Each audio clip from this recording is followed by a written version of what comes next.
പാഠം 756. എല്ലാ വഴികളും അടയുമ്പോൾ.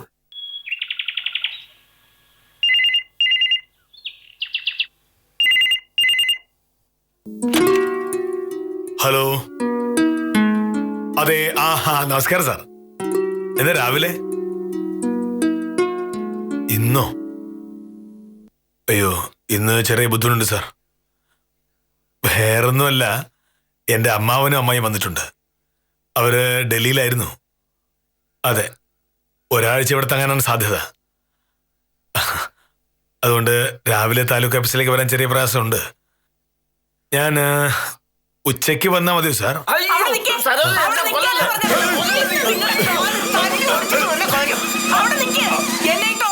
ഹലോ, വീടിനകത്തൊരു പട്ടി കയറി അമ്മായി ഞാൻ ഓടിച്ചോണ്ടിരിക്കുകയായിരുന്നു. അപ്പൊ എന്താ സാർ ചെയ്യേണ്ടത്? ഞാൻ ഉച്ചയ്ക്ക് വന്നാൽ മതിയോ? ശരി. ഈശ്വര, എന്തേ ഇങ്ങനെ ഒരാഴ്ച എനിക്ക് ഭ്രാന്ത് പിടിക്കും. മോനട്ടാ, രാവിലെ അമ്മായി പറഞ്ഞു കഴിക്കാൻ ഇഡ്ഡലി മതിയെന്ന്. അമ്മാവൻ പറഞ്ഞു ദോശ മതി. അമ്മായിക്ക് ഇഡ്ഡലി ഉണ്ടാക്കി, അമ്മാവന് ദോശ ഞാൻ ഉണ്ടാക്കി. പക്ഷെ അമ്മാവൻ വന്ന് ഇഡ്ഡലി മുഴുവൻ എടുത്തു കഴിച്ചു. അപ്പൊ തുടങ്ങിയതാണ് രണ്ടുപേരോട് ചീത്തവിളി. എന്നെ അടുക്കള ഒരു ജോലി ചെയ്യാൻ സമ്മതിക്കുന്നില്ല മോനട്ടാ. ഇങ്ങനെയാണെങ്കിൽ നമ്മൾ എന്ത് ചെയ്യും? എനിക്കറിയില്ല. ഇവർ രണ്ടുപേരുടെ ഇങ്ങനെ തുടങ്ങിയാൽ നമ്മൾ നക്ഷത്രം തന്നെ ഉള്ളൂ. ഇവരെ ഒന്ന് പറഞ്ഞു വിടാ, എന്തെങ്കിലും ഒരു മാർഗം പറഞ്ഞേ. ഇന്നലെ ഒരു മാർഗം നോക്കിയത് ഓർമ്മയുണ്ടല്ലോ. എന്റെ മോനട്ട, നമ്മൾ ഇനി എന്ത് ചെയ്തിട്ടും കാര്യമില്ല. അവർ തിരിച്ചു പോകാൻ അവർക്ക് തന്നെ തോന്നണം.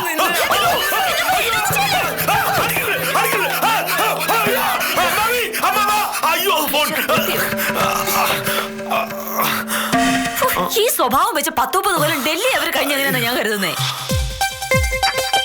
ഡൽഹിയിലെ വീട്ടിൽ വേറെ ആരും ഇല്ലല്ലോ. അപ്പൊ അവർക്ക് എത്ര വഴക്കം കൂടാ എന്ത് വേണോ ചെയ്യാം. ഈ കയ്യിലിരിപ്പം വെച്ച് ഇത്രയും കാലം അവർ ജീവിച്ചിരുന്നല്ലോ എന്നുള്ളതാണ് എന്റെ അത്ഭുതം. ഇവര് വഴക്കൂടുന്ന വെച്ച് നോക്കുമ്പോ നമ്മൾ രണ്ടുപേരും എന്തൊരു പാവാ മോഹനട്ട. എത്ര വഴക്കുണ്ടായാലും നമ്മൾ ശരീരം നോവിക്കാൻ നിൽക്കില്ലല്ലോ. ഇവർക്ക് അങ്ങനെയൊന്നുമില്ല. കൈ കിട്ടുന്നൊരു തലക്കടിക്കും. എന്റെ ഈശ്വര, അവരൊരാഴ്ച ഇവിടെ കഴിഞ്ഞ ഇതുപോലെ എത്ര ഘട്ടന്റെ തലയിലും കയ്യിലും കാലിലൊക്കെ വരുമോ എന്തോ.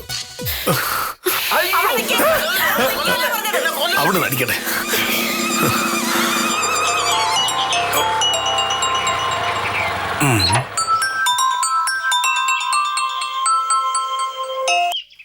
ഹലോ, ഉത്തമനാണ്. പങ്കേഷ, ഞാൻ തന്റെ മോഹനേരി സാറിന്റെ വീട്ടിലോട്ട് എത്തിയുള്ളൂ. സാറിനെ കണ്ട് നിന്റെ കാര്യം സംസാരിക്കാനാണല്ലോ വന്നത്. പിന്നെ ഒരു കാര്യം ഞാൻ പറഞ്ഞേക്കാം. ഇങ്ങനെ ഒരു കാര്യം സാറിനെ കൊണ്ട് പറഞ്ഞ് സമ്മതിപ്പിക്കാനുള്ള പാട് നിനക്കറിയാലോ. അതനുസരിച്ച് എനിക്ക് എന്തേലും തരണം. അതെ അതെ അതെ, ഓക്കെ.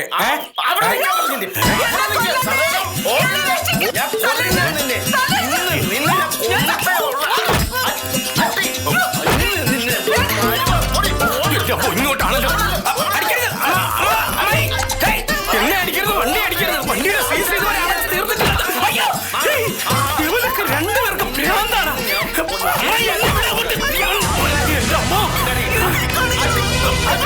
സാറേ, മോനെ സാറേ, ഈശ്വര, എന്ത് ധൈര്യത്തിന്റെ പേരിലാണ് മോനേരി സാർ ഇവരുടെ കൂടെ താമസിക്കുന്നത്? സാറേ, അയ്യോ, നമസ്കാരം. ഉണ്ട് സാറേ. ഇവിടെ ജീവിക്കുന്നതിനേക്കാളും നല്ലത് ഇറാഖിലോ അഫ്ഗാനിസ്ഥാനിലോ പോയി ജീവിക്കുന്നതാണ്. സാറേ, ഞാൻ സ്കൂട്ടർ കൊണ്ടുവന്ന് നിർത്തിയപ്പോ അമ്മാവനും അമ്മായും കൂടെ അങ്ങ് ചാടി വീണ്. അവരുടെ ആവേശം കണ്ടിട്ട് രണ്ടിൽ ഒരാൾ ഇന്ന് തീരും.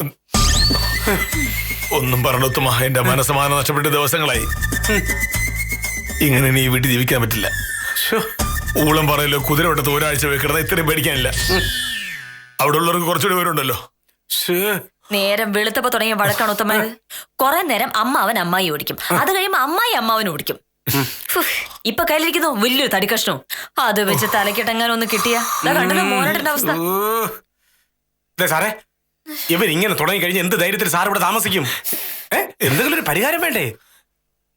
ഞാൻ പകലും രാത്രി അത് എന്നെ ഒത്തും ആലോചിക്കുന്നത്. പക്ഷെ എന്തെങ്കിലും ഒരു വഴി തെളിയാൻ.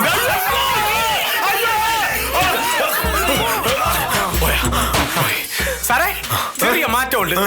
വടി ഇപ്പൊ അമ്മായിയുടെ കയ്യിലായി. എന്റെ പൊന്നെ, ഈ പ്രായത്തിൽ ഇവർ രണ്ടുപേരും ഇങ്ങനെ ഓടിയിട്ട് മടുക്കാത്തത് എന്താണെന്നാ ഞാൻ ആലോചിക്കുന്നത്. എങ്ങനെ മടക്കാനാണ് ഉത്തമ? എന്റെ ഊഹ ശരിയാണേ, കഴിഞ്ഞ 35 കൊല്ലമായിട്ട് അവർ ഇത് തന്നെയാണ് ചെയ്തുകൊണ്ടിരിക്കുന്നത്. എന്നും ചെയ്യുന്ന കാര്യം എത്രയാണെങ്കിലും ആർക്കും മടുക്കൂലല്ലോ. ടീച്ചറാ അടിച്ചു കൂട്ടല്ലേ. അടിക്കാനല്ല, ഞാൻ വന്നത് മറ്റേ പങ്കേഷന്റെ കാര്യം പറയാനാണ്. പങ്കേഷന്റെ കൈവശാവകാശ സർട്ടിഫിക്കറ്റ് സാർ വിചാരിച്ചാലേ ശരിയാവൂ. അയ്യോ, അതിന് ജീവൻ രക്ഷിക്കട്ടെ, അതിന്റെ വലിയ കാര്യം, അതെന്നെ വലിയ കാര്യം. ശരി, അങ്ങനെ ആവട്ടെ. എന്നെ ഒന്നും ചെയ്യല്ലേ. എന്തൊക്കെയുണ്ട് വിശേഷങ്ങള്? അയ്യോ, നമുക്കെന്ത് വിശേഷമായി? വിശേഷം മൊത്തമായി നിൽക്കുന്ന മോഹനേഷ് സാറിനല്ലേ? ഞങ്ങള് വളരെ പ്രധാനപ്പെട്ട ഒരു ഓഫീസായി സംസാരിച്ചോണ്ടിരിക്കുകയായിരുന്നു. അമ്മാവ് ഇവിടെ തന്നെ നിന്നോളൂ, ഞങ്ങള് പോയി പുറത്തു നിന്നോളാം. ഉത്തമ, എന്ത് കാര്യം പറയാൻ പോകുന്നേ? അതെ, മേലെടുത്ത കുഞ്ഞിരാമന്റെ ആനയ്ക്ക് മതമിളകി മയക്കുവെടി വെച്ച് വീഴിച്ചാലേ ശരിയാവൂ. പക്ഷെ മയക്കുവെടി വെക്കണമെന്നുണ്ടെങ്കിൽ വില്ലേജ് ഓഫീസറുടെ അനുവാദം വേണം. അത് വാങ്ങാൻ വേണ്ടി വന്നതാണ്. എന്ന് പറ്റി ഞാൻ പോട്ടെ. സാറേ, ഈ വടി അമ്മായി ഒരമ്മ പറ്റ മക്കളാണല്ലേ? ആനയ്ക്ക് മതമുള്ളൂ, അതിന് മയക്കുവെടി വെക്കണം. എന്തെങ്കിലും ഒരു വടി പറയത്തമ്മ. ഇനി ഇവിടെ ഇങ്ങനെ ഒരു നിമിഷം പോലും കഴിയാൻ പറ്റില്ല. ഇപ്പൊ എന്റെ തല ലീക്കട്ടുള്ളൂ. കൂടുതൽ ദിവസം അമ്മാവനും അമ്മ ഇവിടെ താമസിച്ചാ എന്റെ മൂക്കി പഞ്ഞു വെക്കേണ്ടി വരും. അതിനിപ്പോ എന്തോന്ന് ചെയ്യാൻ പറ്റും സാറേ? അമ്മാവനും അമ്മായിയല്ലേ, ഇറങ്ങിപ്പോ എന്ന് പറയാൻ പറ്റുമോ? ഇല്ല, വേറെ എന്തെങ്കിലും സൂത്രപ്പണി മാത്രമേ വഴിയുള്ളൂ. പറഞ്ഞു കേട്ടിടത്തോളം ഒരു സൂത്രപ്പണിയും നടക്കൂല. അമ്മാവന്റെ അടുത്ത് എന്തെങ്കിലുമൊക്കെ ചെലവാകും, പക്ഷെ അമ്മായിയുടെ അടുത്ത് ഒന്നും ചെലവാകൂല സാറേ. എന്ന് പറഞ്ഞാൽ എങ്ങനെ ഉത്തമ? ഇന്നത്തെ ഒരു ദിവസം കൂടി, അത് കഴിഞ്ഞാൽ പിന്നെ ഇവരെ സഹിക്കാൻ പറ്റില്ല. സഹിക്കാൻ പറ്റില്ല മാത്രമല്ല, ഇനിയും ഇവരുടെ താമസിച്ചാൽ ഈ വീട് ഒരു പൊളിച്ചടക്കും. സാറേ, ഇവരുടെ വീട്ടിൽ ആരെങ്കിലും മരിച്ചുപോയി എന്ന് പറഞ്ഞ് ഫോൺ വിളിച്ചാലോ? അമ്മാവനും അമ്മായിക്കും വളരെ വേണ്ടപ്പെട്ട ആരെങ്കിലും മരിച്ചുപോയി എന്ന് പറയാം. ഞാൻ സൗണ്ട് മാറ്റി ഫോണിൽ സംസാരിക്കാം. അത് പ്രശ്നമാവും. ഫോൺ വന്നു കഴിയുമ്പോ അമ്മാവനോ അമ്മാവിയോ നാട്ടിലാരെങ്കിലും വിളിച്ച് അന്വേഷിച്ചാലോ? ആകെ പ്രശ്നമാവില്ലേ? അങ്ങനെയാണെന്നുണ്ടെങ്കിൽ പിന്നെ ഒരു എത്തുംപിടിയും കിട്ടുന്നില്ലല്ലോ സാറേ. വഴി പറയാ. ഇപ്പൊ എന്നെ സഹായിച്ചില്ലെങ്കിൽ ഇനി ഒരിക്കലും ഉത്തമൻ എന്നെ സഹായിക്കേണ്ടി വരില്ല. മോഹനകൃഷ്ണ, എന്താ രണ്ടുപേരും കൂടെ ഒരു ആലോചന? എനിക്ക് മനസ്സിലായി നിങ്ങൾ എന്താ സംസാരിക്കുന്നതെന്ന്. അയ്യോ, ഇന്ന് വൈകിട്ട് കോഴി വാങ്ങണോ ബീഫ് വാങ്ങണോ എന്നല്ലേ? അതെ അതെ അതെ അതെ, മനസ്സിലായി. നിങ്ങളുടെ നിപ്പും അടക്കി പിടിച്ചുള്ള സംസാരമൊക്കെ കണ്ടപ്പോഴേ എനിക്ക് കാര്യം പിടികിട്ടി. ആളുകളുടെ മുഖത്ത് നോക്കി അവരെന്താ ചിന്തിക്കുന്നതെന്ന് പറയാനുള്ള ഒരു പ്രത്യേക ശേഷി എനിക്കുണ്ട്. അങ്ങനെയാണെന്നുണ്ടെങ്കിൽ അമ്മായിയുടെ മുഖത്ത് നോക്കി എന്താണ് ചിന്തിക്കുന്നതെന്ന് പറയാൻ അമ്മാവനെ കൊണ്ട് പറ്റുമോ? ഇങ്ങോട്ട് നോക്കല്ലേ, അങ്ങോട്ട് നോക്ക, ദോ വരുന്നു പാഞ്ഞോണ്ട്.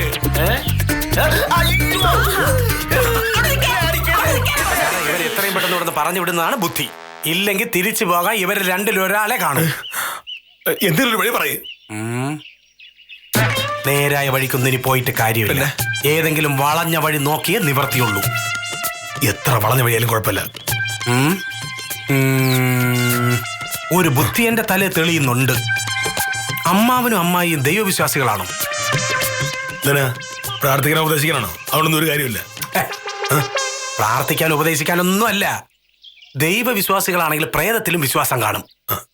ഒരു പ്രേതത്തിന്റെ നമ്പർ അങ്ങ് ഇറക്കിയാലോ? പറയാം.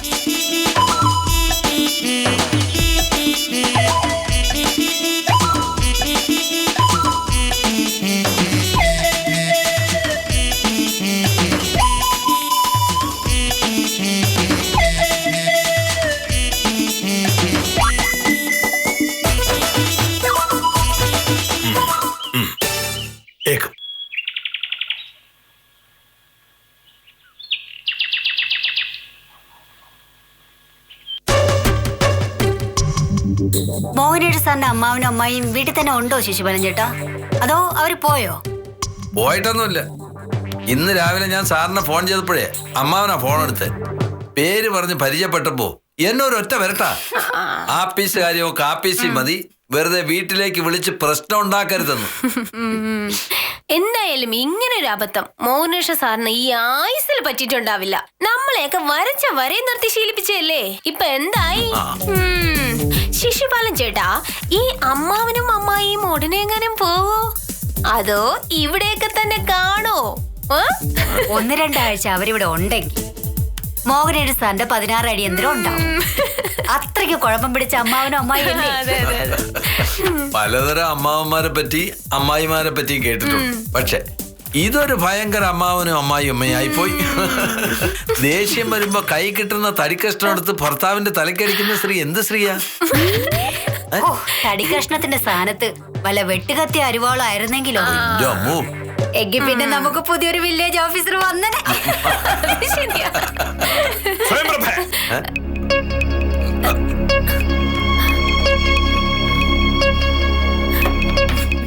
എങ്ങനെങ്കിലും ഞാനങ്ങ് ചത്തുപോയിട്ട് വേണം നിങ്ങൾക്കൊക്കെ സുഖമായിട്ട് കൈക്കൂലി വാങ്ങി ജോലി ചെയ്യാതെ ജീവിക്കാൻ, അല്ലേ? ആഗ്രഹം മനസ്സിരിക്കുള്ളൂ. അല്ല സാർ, ഞാൻ ഉദ്ദേശിച്ചത് അതല്ല. നിങ്ങളൊക്കെ ഉദ്ദേശിച്ചത് എന്താണെന്ന് എനിക്ക് മനസ്സിലായി. പക്ഷേ നിങ്ങളുടെയൊക്കെ ഒരു ഉദ്ദേശം നടക്കാൻ പോകുന്നില്ല. അമ്മാവനും അമ്മായിയും നാളെ തന്നെ സ്ഥലം വിട്ടോളൂ. നാളെ അവർ പോവോ സാർ? പോയില്ലെങ്കിൽ അവരെ വിടാൻ എനിക്കറിയാം. മോഹനേഷ് കളി.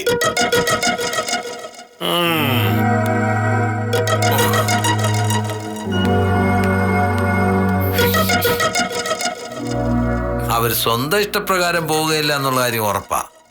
അപ്പൊ പിന്നെ സാർ വേറെ എന്തോ വഴി കണ്ടിട്ടുണ്ട്. പറഞ്ഞു കേട്ടിടത്തോളം സാറിന്റെ ഒരടവും അവരടുത്ത് ചെലവാവൂല. നമുക്ക് കാണാലോ. അതെ അതെ, പഠിച്ച കള്ളിയാ ഈ അമ്മായി അമ്മാവനും.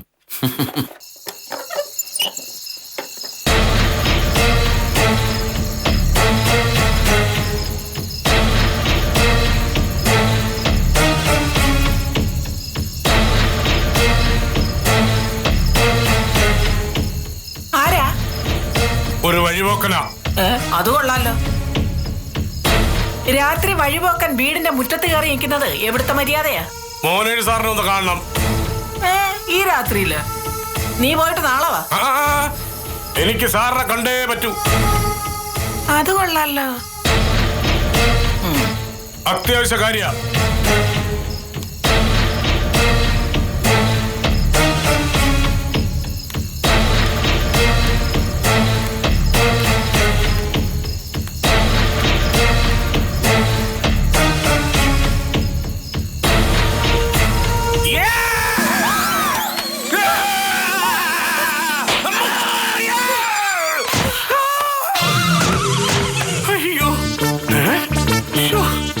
എന്റെ അമ്മോ, ആള് വടിയായ.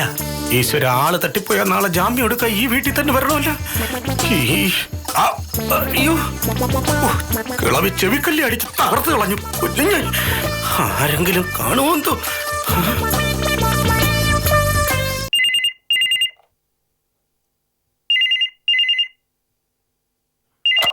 ഹലോ.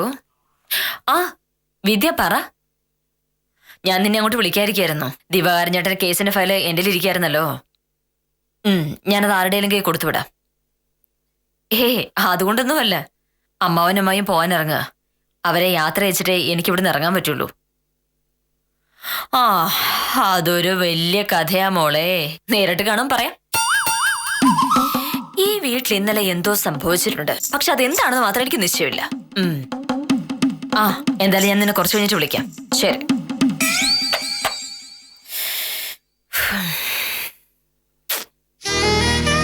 സരോജം, അയ്യോ,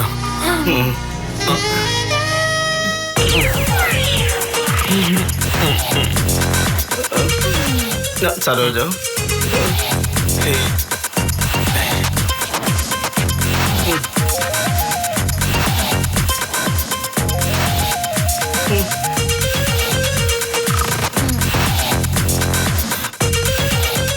എന്നാലും സരോജിനി, നീ ഇങ്ങനെ എത്ര നേരം ഇരിക്കുന്നത്? എന്തെങ്കിലും ഒന്ന് പറയേ. ഈശ്വര. സരോജിനി, ഈശ്വര, എന്റെ സരോജിനിക്ക് എന്താ പറ്റിയ? കല്യാണം കഴിഞ്ഞതിന് ശേഷം ഇതുവരെ 1 മിനിറ്റ് പോലും സരോജിനി മിണ്ടായിരുന്നിട്ടില്ല. നേരം എത്രയായി? ഇന്നലെ രാത്രിക്ക് ശേഷം ഒരു വാക്ക് പോലും ഇവള് പറഞ്ഞിട്ടില്ല. എന്റെ ബലമായ സംശയം അമ്മായി എന്തോ കണ്ടു പേടിച്ചിട്ടുണ്ടെന്ന്. അല്ലാതെ ഇങ്ങനെ വരുന്നു എങ്ങനെ? അല്ല എന്ത് കണ്ട് പേടിക്കാനാ?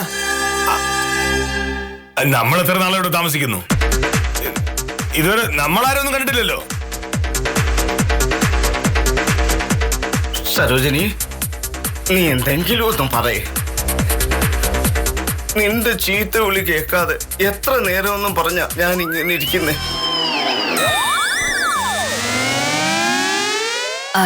ഇനിയിപ്പോ ഇങ്ങനെ ഇരുന്നിട്ട് ഒരു കാര്യമില്ല അമ്മാവ. എത്രയും പെട്ടെന്ന് ഒരു ഡോക്ടറെ കാണുന്നതാണ് നല്ലത്. അതെ, നമ്മുടെ അങ്ങ് നാട്ടില് ഒരു ഡോക്ടറുണ്ട്, ഡോക്ടർ വേലായുധൻ. നല്ല ഡോക്ടറാ. പുള്ളിക്കാരൻ്റെ അടുത്ത് പോയ ഈ പ്രശ്നം നിസ്സാരമായി തീർത്തു തരും. എന്നാലും ഒരാഴ്ച മോഹനകൃഷ്ണന്റെ കൂടെ അടിച്ചു പൊളിക്കാമെന്ന് വിചാരിച്ചു വന്നതാ. അതെങ്ങനായിപ്പോയല്ലോ. അത് സാരമില്ല അമ്മാവ. അമ്മയുടെ അസുഖം എന്തായാലും ആദ്യം മാറട്ടെ, അത് കഴിഞ്ഞിട്ടാവും ബാക്കിയല്ല. ഞാൻ ഒരു ടാക്സി വിളിക്കാം. എന്തായാലും ഈ ഒരു അവസ്ഥയില് ബസ്സിൽ പോകാനൊക്കെ ബുദ്ധിമുട്ടല്ലേ? അതെ.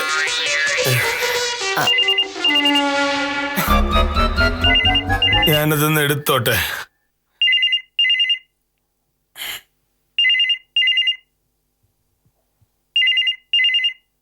അമ്മായി, അമ്മായി, അമ്മായിക്ക് എന്നെ മനസ്സിലായോ?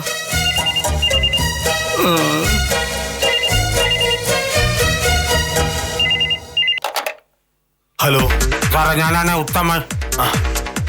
ഉത്തമൻ എവിടുന്നാ? വീട്ടിൽ നിന്നാണ് സാറേ. സാറിന്റെ അമ്മായി എവിടെ ഉണ്ട്? എന്റെ ഉത്തമ, സംഗതി കുറച്ച് കടുത്തു പോയെന്നൊരു സംശയമുണ്ട്. അമ്മായി വാ തുറന്ന് ഒരു അക്ഷരം പറയുന്നില്ല. ഇന്നലെ മുതൽ ഇതാവസ്ഥ. എന്റെ അവസ്ഥ അത് തന്നെ സാറേ. അവര് ഈ പേടിച്ചെന്റെ ഷോക്കിൽ മുണ്ടാട്ടം മുട്ടിപ്പോയതായിരിക്കും. പിന്നെ അവരുടെ ചെവിക്കല്ലടിച്ച് പൊട്ടിച്ചു സാറേ. എനിക്കാണെങ്കി ഈ വാ ഇങ്ങനെ തുറന്ന് മിണ്ടാൻ വയ്യ.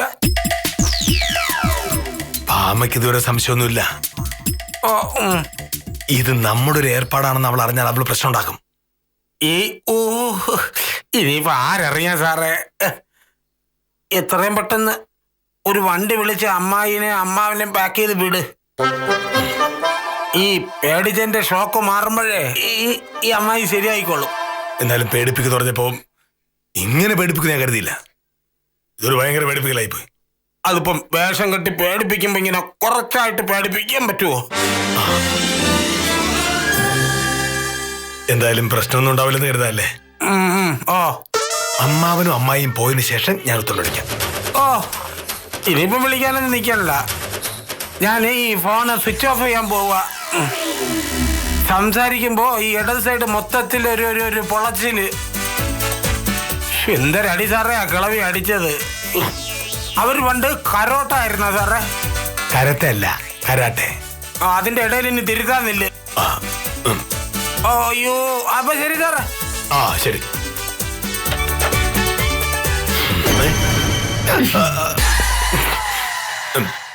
അപ്പൊ സാറായിരുന്നല്ലേ ഇതിന്റെ പിന്നില്? എന്തായിരുന്നു മോഹനയുടെ ഉദ്ദേശം? പേടിച്ച ആളെങ്ങാൻ തട്ടിപ്പോയിട്ടുണ്ടെങ്കിൽ എന്ത് സമാധാനം പറയായിരുന്നു മോനട്ടാ? ഇങ്ങനെയൊക്കെ ആവും ഞാൻ കരുതിയോ? ചെറുതായിട്ടൊന്ന് പേടിപ്പിക്കാം. പേടിപ്പിക്കുമ്പോ ഈ വീട്ടിൽ പ്രേതവാദം ഉണ്ടെന്ന് പറയാം എന്നൊക്കെ ഉത്തമം പറഞ്ഞു. ഞാനങ്ങ് സമ്മതിച്ചു കൊടുത്തു. എന്നാലും മോഹനേട്ടൻ ആള് കൊള്ളാലോ. സ്വന്തം അമ്മായിയോട് ഇങ്ങനെ ഒരു അക്രമം ചെയ്യാന്ന് വെച്ചാ വേറെ വഴിയിലെത്തുണ്ടല്ലേ. ഒരാഴ്ച അമ്മാവനും അമ്മാവിയും ഇവിടെ താമസിച്ച ഇപ്പോഴത്തെ അമ്മാവിയുടെ അവസ്ഥ എനിക്കുണ്ടാവും. വരാനുള്ളോ ഇനിയിപ്പോ വേറെ ആരോടും പറയാൻ നിൽക്കണ്ട. പെട്ടെന്നുള്ള പേടി പറ്റിപ്പോയതാ. അതൊക്കെ മാറിക്കൊള്ളും. അറിയാൻ മതിയായിരുന്നു. ഇങ്ങനെയൊക്കെ വരുമെന്ന് മോഹനകൃഷ്ണനും കരുതിയതല്ല. പക്ഷേ മതമിളകിയ ആനയുടെ സ്വഭാവം കാണിക്കുന്ന രണ്ടുപേരെ മെരുക്കാൻ ഇതല്ലാതെ വേറെന്ത് വഴിയെന്ന് വില്ലേജ് ഓഫീസർ കരുതി കാണും. എന്തായാലും അമ്മായിയുടെ പ്രശ്നങ്ങൾ എത്രയും പെട്ടെന്ന് മാറട്ടെ എന്ന് ആശംസിച്ചുകൊണ്ട് ഇന്നത്തേക്ക് വിടാം. കാര്യനുസാരം തുടരുന്നു.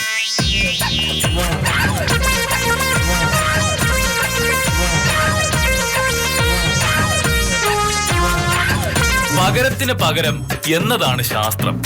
എന്റെ മോഹനേട്ടാ, ഇതെന്താ പറ്റിയത്? ഒരാളൊരു അന്യായം കാണിച്ചു, അത് ഞാൻ സമ്മതിക്കുന്നു. അയാളോട് പറയാനുള്ളതും അതിനപ്പുറം മോഹനേട്ടൻ പറഞ്ഞില്ലേ, ഇനി അതൊക്കെ വിട്ടുകളാ. പക്ഷേ പകരത്തിന് പകരം കൊണ്ടും പ്രശ്നം തീർന്നില്ലെങ്കിലോ? നിന്നെ കാണാൻ വന്ന നിന്റെ ബന്ധുക്കളോ സുഹൃത്തുക്കളോ ഒന്നും അല്ലല്ലോ, ഒരു കക്ഷിയല്ലേ. കക്ഷികൾ വക്കീലിനെ കാണാൻ വരേണ്ടത് വീട്ടിലല്ല, വക്കീൽ ഓഫീസിലാ.